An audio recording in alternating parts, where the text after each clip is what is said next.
How to use Autohotkey for Roblox. Now in this video, I'll show you a quick guide for you to be able to use Autohotkey for Roblox.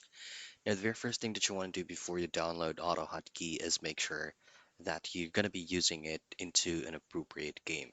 So say for example, you can try using Autohotkey for Grow Garden for you to be able to, away from the keyboard and just keep the Autohotkey ongoing.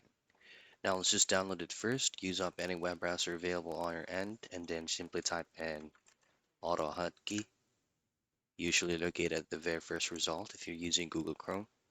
And this is their actual platform. You simply download it first.